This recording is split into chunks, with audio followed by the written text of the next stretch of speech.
You've been wandering for days beneath a blazing, unforgiving sun. You are completely exposed to the elements, out in the wild, with absolutely zero modern comforts in sight. Your throat is literally burning. That intense thirst sets in. It's sharp, it's dry, and man, it is absolutely desperate. Your lips are cracking. At this point, every single cell in your body is just screaming for water, completely overriding all your other survival instincts. Finding food doesn't matter. Finding shelter doesn't matter. You just need a drink. Just think about what they lacked for a second. No water filters, no kettles to boil things in, zero medicine. With no hospitals or modern science to bail you out, taking just one wrong sip could let an invisible enemy into your system that could take out your entire family. Just beneath that supposedly pristine surface hid a microscopic nightmare. We are talking about deadly bacteria, nasty parasites, animal waste, and even decaying carcasses further upstream. You couldn't see any of it, but trust me, it was there, just waiting. And hey, it wasn't just the microscopic threats you had to worry about. It was a terrifying choice between invisible killers in the water and shadowy predators outside of it. I mean, if the contaminated water didn't get you, the crocodiles waiting silently beneath the surface or the big cats watching you from the bushes just might. So how on earth did they actually survive this? Well, without science, our ancestors survived by becoming expert observers. They literally used nature as their survival guide.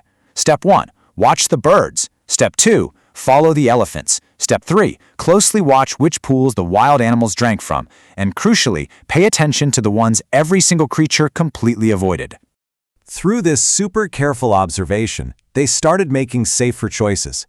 They figured out that fast-moving streams were usually a whole lot safer than those stagnant, still ponds.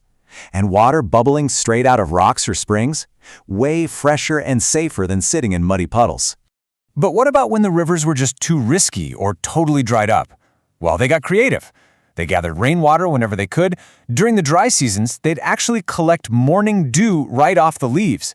And they even figured out that certain plants stored perfectly safe, precious water right inside their stems and roots. Before they had fire, drinking raw water brought strange smells and terrible sickness. But after fire, well, they noticed that when water was placed near the heat and steam rose, those strange smells completely vanished.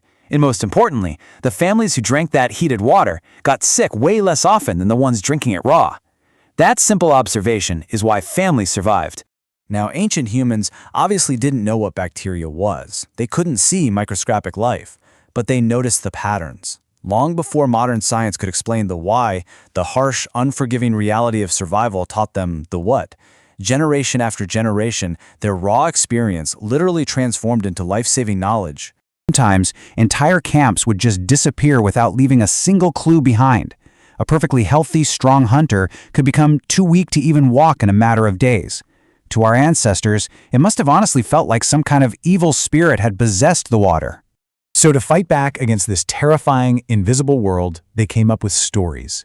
They'd pass around warnings like, beware the rivers after heavy rain and avoid the poisoned pools of the marshes. These weren't just spooky campfire tales, they were absolutely critical survival manuals, cleverly disguised as local legends. And this oral tradition, it was humanity's only classroom. There were no written books, no formal schools, no laboratories, only memory. Parents had to teach their kids exactly where to drink, relying 100% on the elders who remembered which rivers turned deadly in the past. It was really a step-by-step foundation of human survival. First they observed, then they adapted, next they experimented, and finally they remembered. Generation after generation added another tiny piece to humanity's growing knowledge. They were, in every sense, our very first scientists. Without laboratories, they became scientists. Without textbooks, they became teachers. By simply passing down these hard-earned, life-or-death lessons without any modern technology, they built the absolute foundation of human survival. Which leaves us with a pretty profound final thought.